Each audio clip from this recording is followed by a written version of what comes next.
Well, ladies and gentlemen, first of all, thank you for giving me an applause before I even started. As the highest military commander of the Netherlands, with troops stationed around the world, I'm really honored to be here today.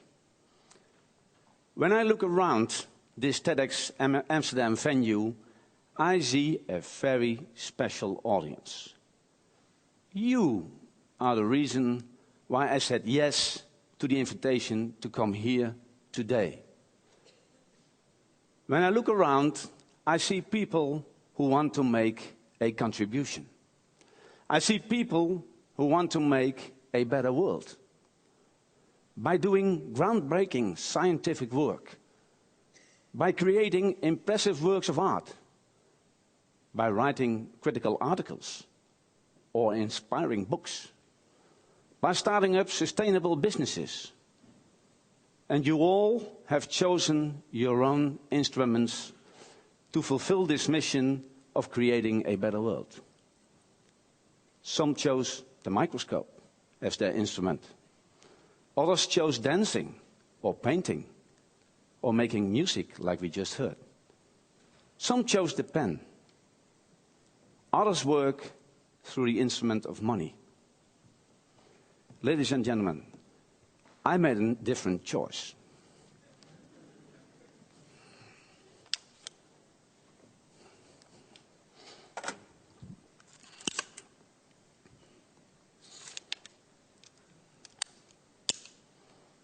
Thanks. Ladies and gentlemen,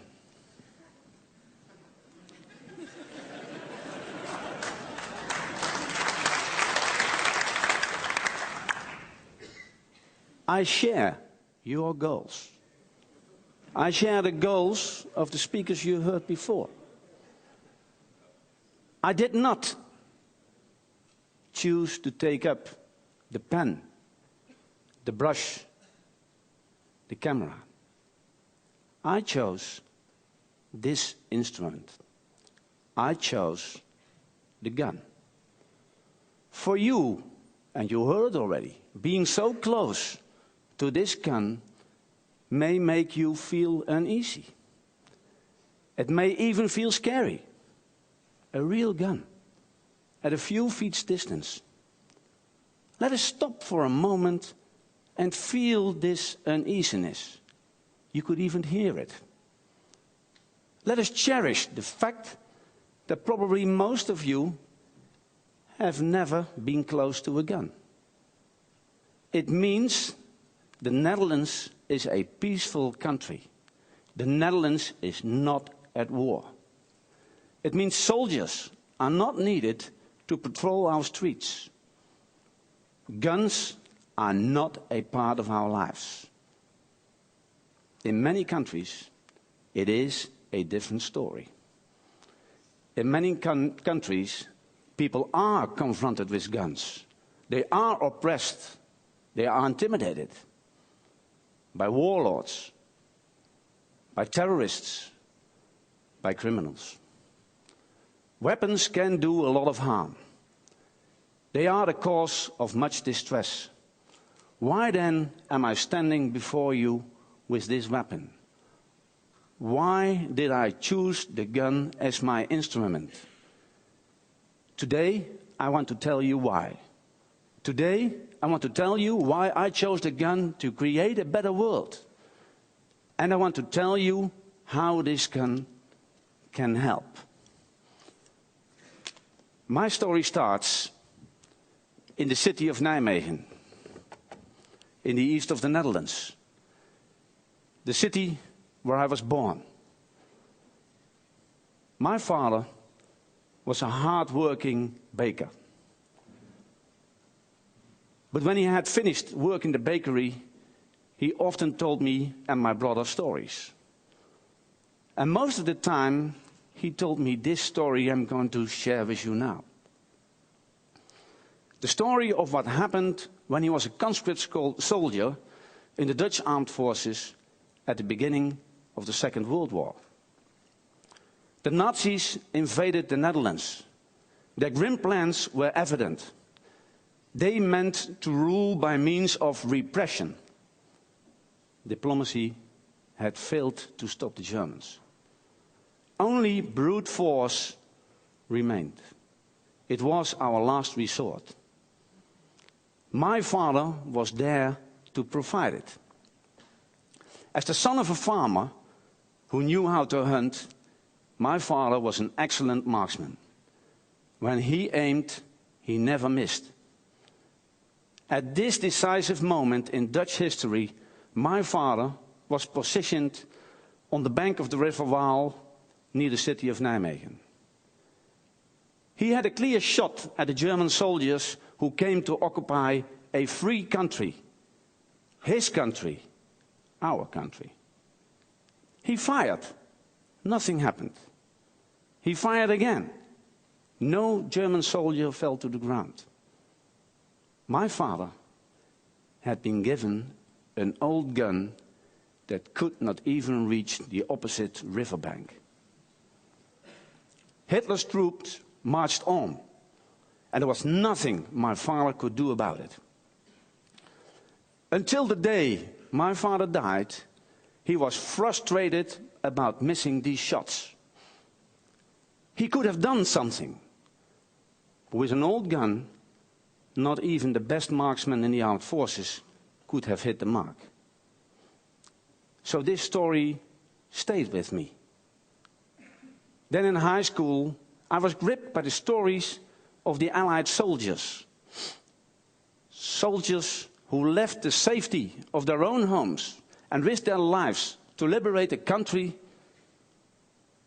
and a people that they didn't know. They liberated my birth town. It was then that I decided I would take up the gun. Out of respect and gratitude for those men and women who came to liberate us. From the awareness that sometimes only the gun can stand between good and evil. And that is why I took up the gun. Not to shoot, not to kill, not to destroy, but to stop those who would do evil, to protect the vulnerable, to defend democratic values, to stand up for the freedom we have to talk here today in Amsterdam about how we can make the world a better place. Ladies and gentlemen, I do not stand here today to tell you about the glory of weapons. I do not like guns. And once you have been under fire yourself, it brings home even more clearly that a gun is not some macho instrument to brag about. I stand here today to tell you about the use of the gun as an instrument of peace and stability. The gun may be one of the most important instruments of peace and stability that we have in this world. Now, this may sound contradictory to you. But not only have I seen with my own eyes during my deployments in the Lebanon, Sarajevo, and as the Netherlands Chief of Defense. This is also supported by cold, hard statistics. Violence has declined dramatically over the last 500 years. Despite the pictures we are shown daily in the news, wars between developed countries are no longer commonplace. The murder rate in Europe has dropped by a factor of 30 since the Middle Ages. And occurrences of civil war and repression have declined since the end of the Cold War. Statistics show that we are living in a relatively peaceful era. Why? Why has violence decreased? Has the human mind changed? Well, we were talking on the human mind this morning. Did we simply lose our beastly impulses for revenge, for violent rituals, for pure rage? Or is there something else? In his latest book, Harvard professor Steven Pinker, and many other thinkers before him, concludes that one of the main drivers behind less violent societies is the spread of the constitutional state. And the introduction on a large scale of the state monopoly on the legitimized use of violence, legitimized by a democratically elected government, legitimized by checks and balances and an independent judicial system. In other words, a state monopoly that has the use of violence well under control. Such a state monopoly on violence, first of all, serves as a reassurance. It removes the incentive for an arms race between potentially hostile groups in our societies. Secondly, the presence of penalties that outweigh the benefits of using violence tips the balance even further. Abstaining from violence becomes more profitable than starting a war. Now, non-violence starts to work like a flywheel. It enhances peace even further. Where there is no conflict, trade flourishes. And trade is another important incentive against violence. With trade, there's mutual interdependency and mutual gain between parties. And when there is mutual gain, both sides stand to lose more than they would gain if they started a war. War is simply no longer the best option. And that is why violence has decreased. This, ladies and gentlemen, is the rationale behind the existence of my armed forces. The armed forces implement the state monopoly on violence. We do this in a legitimized way only after our democracy has asked us to do so. It is this legitimate, controlled use of the gun that has contributed greatly to reducing the statistics of war, conflict and violence around the globe. It is this participation in peacekeeping missions that has led to the resolution of many civil wars. My soldiers use the gun as an instrument of peace. And this is exactly why failed states are so dangerous. Failed states have no legitimized, democratically controlled use of force. Failed states do not know of the gun as an instrument of peace and stability. That is why failed states can drag down a whole region into chaos and conflict. That is why spreading the concept of the constitutional state is such an important aspect of our foreign missions. That is why we are trying to build a judicial system right now in Afghanistan. That is why we train police officers, we train judges, we train public prosecutors around the world.